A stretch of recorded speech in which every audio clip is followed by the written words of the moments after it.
Hey, what's up, everyone? Welcome to the TenorShare channel. As I'm sure you've heard, House passes bill that could lead to US ban of TikTok. For this sudden news, let's take a look at the most important part.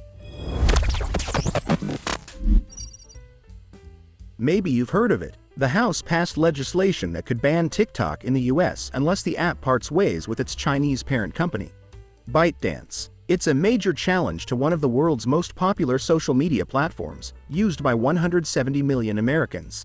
If enacted, the bill, which passed on a bipartisan 352-65 vote, would give TikTok about 5 months to separate from ByteDance, or app stores in the US would be banned from hosting it on their platforms. The above is all the content in this world. Let us see how TikTok responds.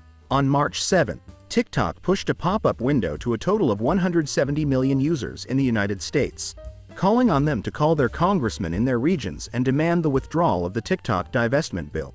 Next, let's take a look at everyone's opinions on TikTok's ban. It's done. The bill that will essentially ban TikTok has just passed the United States House of Representatives.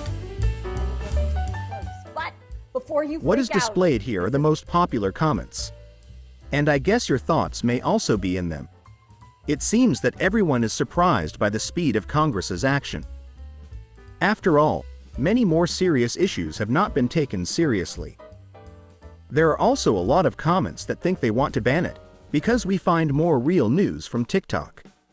Judging from everyone's discussion, the impact of banning TikTok is still huge. If you're a TikTok fanatic, here's what to do now that the House has effectively voted to ban it. If you're worried about how you're going to stay connected to the world after a bill that could ban the app passed the House of Representatives Wednesday, don't panic just yet.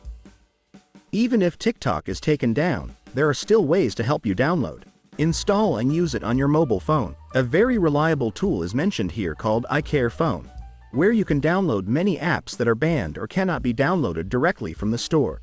Just connect your device to your computer, and then click Apps. You can find TikTok here, and you can update the apps you want here. No restrictions or Apple ID required to download. To prevent TikTok from being banned from the shelves, bookmark this tool first. So, there you have it, guys. That's all for today's video. Don't forget to subscribe for more awesome tips and tricks. Thanks for watching. Have a great day, and catch you later.